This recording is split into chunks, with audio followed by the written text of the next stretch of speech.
Hey everyone! Today we're going to talk about the 11 tips to cultivate a playful mindset and unleash your inner child. This video is going to cover the different narratives out there, from adulting to being mature to being childish to what we actually want, and then we're going to get into the 11 tips, a little conclusion, and finally your homework. So let's get into it. Okay, first off, we need to talk about the narratives. And the first one I'm going to concentrate on is this new term that we've seemed to acquire for ourselves called adulting.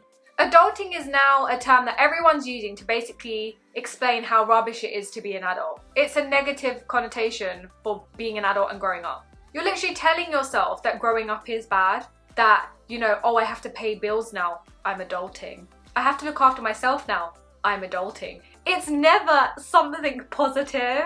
And you may not have noticed that till right now, but this term is literally used to explain that, yes, we have responsibilities as we get older, but what you're failing to see is the opportunities you have because you're an adult. I mean, just for a minute, go back and think of children.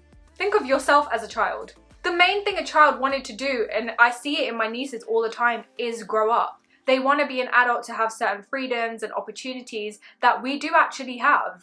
Yet we keep saying to them, no, enjoy being young because being an adult is trash. Like, what? How is this our narrative? How have we made this normal to the point that we can't actually see what we have? So today I really want you to take a minute and ask yourself all of the things that are possible. What is possible thanks to the fact that I'm an adult? And I can give you one right here, right now. You can go out on your own. We couldn't do that when we were little, but nowadays, we can go where we want and do what we want a majority of the time. Even if you're someone that's in like a household that's proper strict, you can still go out on your own to the grocery store. A kid can't do that.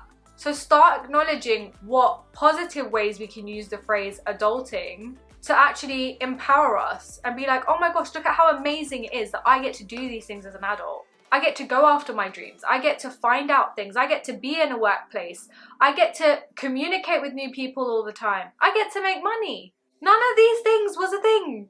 So it's time to change this phrase of adulting to something positive for ourselves. And then we have the second narrative, which is maturing or being mature. Now, being mature in no way means being boring, because that phrase has been flung around a bit too much, where they're like, oh, being mature means I need to be serious all the time. Who said? For why? Isn't that exactly what's robbing you of the joy of everyday life? If you're serious all the time, it does not equate to you being mature. Being mature has much to do with knowing when you need to be playful, knowing when you need to take things seriously, but most importantly, it's the awareness that you have. Being mature is taking responsibility for our actions and choosing growth. That's what true maturity is. And that doesn't actually come with age, despite what most people think out there. Just because you're older does not mean you're mature. Because you could be 80 years old living the same cycles that you did when you were 15. So that does not mean you have matured in any way, shape or form. You still carry out the same actions that you did when you were young. But then you could have a 15-year-old taking accountability and growing from their actions and learning in life. That's maturity. A lot of these narratives are actually got to do with the fact that you think you should be something as an adult, as opposed to just being your authentic expression. And that's where a lot of people are going wrong. Because being an adult doesn't mean you stop being your authentic expression and you need to fit this BS character that we've created of what an adult is. That's not it. You still need to be your authentic expression regardless of your age, but learning these little nuances will just help you step into it a little bit more. And that's what's going to help you really mature. It's really going to help you use phrases like adulting in the right way. And then we have the narrative of being childish. Now, childish, similar to adulting, is coined as a negative term to actually use on people that are very playful or are in touch with their inner child and parts of themselves that they're happy to do today. For example, I'm a huge Disney fan. I love watching Disney movies and I'm a super musical person. But to a lot of people, that would be me classified as she's childish for liking those things. You need to find adult interests. What's to say that I don't have adult interests? And what's to say that there's anything wrong with liking things that I did when I was young? You will find actually the happiest people are the ones that are the most childish in some ways. the people that are happy to tap into that playful mindset and playful energy. And even for yourself, think back to some of the best memories in your life, and you will find that being childish or playful is actually connected to it. So what we're doing when we're using it as a negative term is basically saying to our mind that it's not okay for us to do that, which is then robbing you of the happiness that you could have right now. So no, you're not childish for having fun in life and tapping into your playfulness. In fact, you're living your life to the fullest. And I love that for us. Now, the narrative we want is now seeing these things from these past 3 narratives we've spoken about. So it's looking at the opportunities we have as an adult, then knowing when to be mature. So having fun when we need to, being serious when we need to, knowing the difference and being able to gauge when we need to be either of those things. And thirdly, bringing that childlike, playful energy to the table in everything you do, because that's going to help you enjoy everything so much more. Here's an example of how you can put this into practice. So as an adult, I have the freedom to be able to book activities for myself, whether it's with myself or with a friend. And as a child or in my playful energy, I love doing artwork. So I could book a pottery class and then bring my silliest, funnest energy to that class where I fully immerse myself in experience and I have the best time. That is an example of how we can use all of these narratives to our advantage to create a great experience for ourselves. And that way we tap into our playful mindset. Listen, at the end of the day, you all deserve to feel ultimate joy in your life. Being playful doesn't make you any less of a person, any less of a man, or any less of a woman. It's your birthright. It's what you're meant to feel more in your lifetime. And you're meant to create more experiences like that for yourself too. Exploring creative outlets for fun is one of the biggest ways for you to practice self-love and also tap into this inner child within you. We all need that time and attention and love sometimes, and it can be as simple as this. Now it's time to add some fun to your routine. Here are some tips and playful activities for adults to help begin cultivating this playful mindset for you. So tip number 1, I want you to journal, what does the most playful version of me look like? When am I this playful version of me the most? And who am I this playful version with the most? This is going to tell you your current environment and how you currently view it and ways that you want it to show up in your life. Plus, it also shows you who you're comfortable around to actually be your authentic self, which is a very important quality to know and have, because you know when you need to spend time with those people that you're actually nourishing a part of yourself and your inner child. Tip number 2, dance like no one's watching. Around your house, in your room, I don't care where, I don't care how, but just do it. Physical movement really helps us tap into this energetic form of flow. And when we're in the flow state, that's naturally where playfulness lies. So your goofy, silly side comes out more. And it doesn't matter, even if you don't think you're the best dancer, it literally does not matter. It's just about moving your body and being a little silly with yourself, not taking yourself so seriously, allowing yourself to just have fun in that moment. And maybe even pulling up some of the people in your family because it's gonna make them feel joyful and laugh.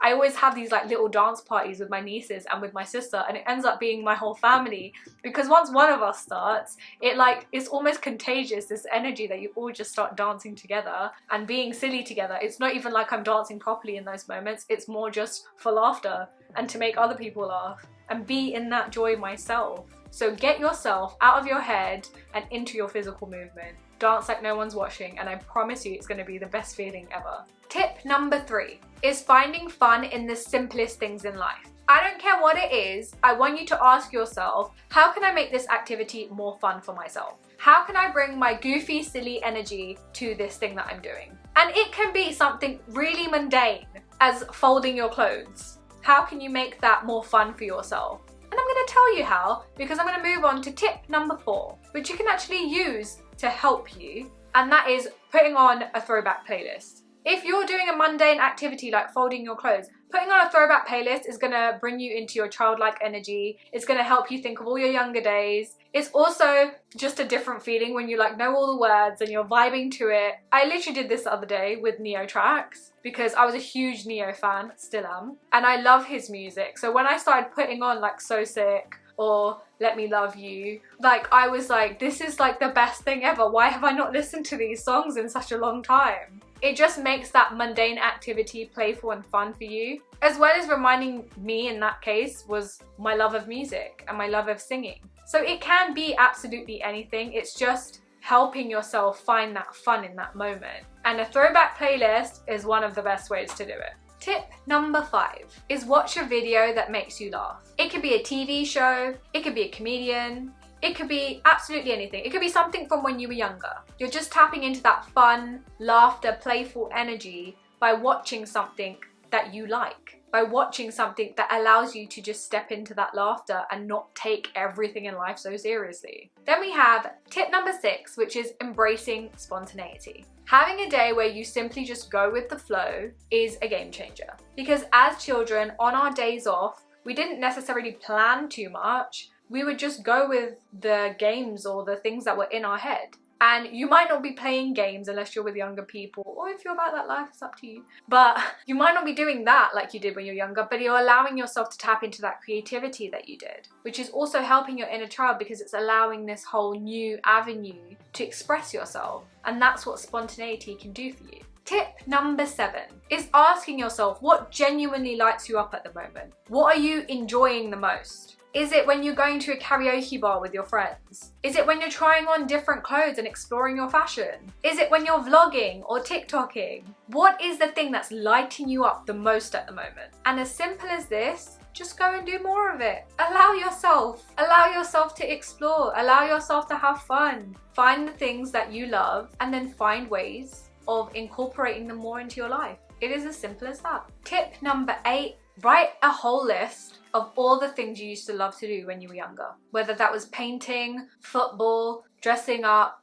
whatever it is, write them all down. Because then we're going to move on to tip number 9, which is finding ways to incorporate these activities and nourish your inner child today. So for example, if one of the things on your list that you loved when you were younger was video games, the way that you can incorporate that today is maybe going to a bar or a place that allows you to get back into that energy. There are so many arcade bars out there. I love NQ64, if that's something you want to explore in London, it's amazing. And I loved video games as a kid, so that was something that I really enjoyed. That's just one example, but it's finding ways to incorporate these activities that you loved when you were younger and bringing them into your life today, because that is nurturing your inner child. Tip number 10 is to list the ways that joy shows up in your life right now. And although most people will think of this as just the times that they're laughing the hardest, and that's certainly true, it's also in the simple times in life, like the quiet mornings and the clean environment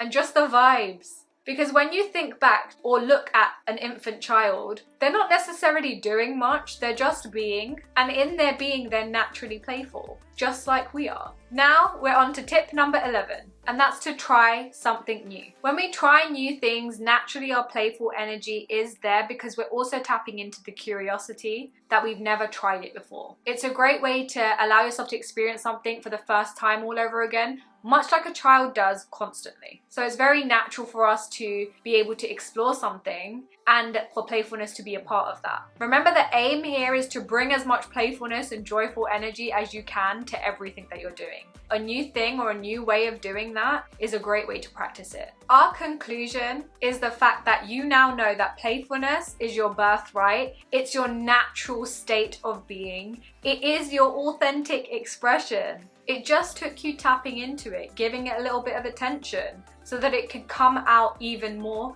and make your whole life experience so much more joyful and so much more fun. So be obnoxious, trigger the people with your light, step into your fullest and highest power, because you'll either inspire them or you'll create space where they feel safe enough to also be their authentic expression. It's amazing how playfulness and joy can actually help bring that out in other people. And that's why it's so important that we take our time to really cultivate and implement all of these tips, creating this playful mindset. Your homework today is to redefine what an adult means to you in all the most positive ways to serve you. Then I want you to go and practice all of these tips and actually implement them into your life so that you can see those changes and embrace that happiness more. And thirdly, I want you to embrace the cringe. Embrace it. Step into the fear. Do things that feel weird, because your goofy, silly self is a natural expression of you and you deserve to feel that to step into that and be that light. If you found this video helpful, don't forget to click that subscribe button, click the bell so that you can get notifications every time I'm putting up new videos. Like and comment down below and let me know what you thought of this video. Don't forget to share your journey with me by tagging me on social media or DMing me. I would love to hear from you. We're in this together, we've got this, and I love you.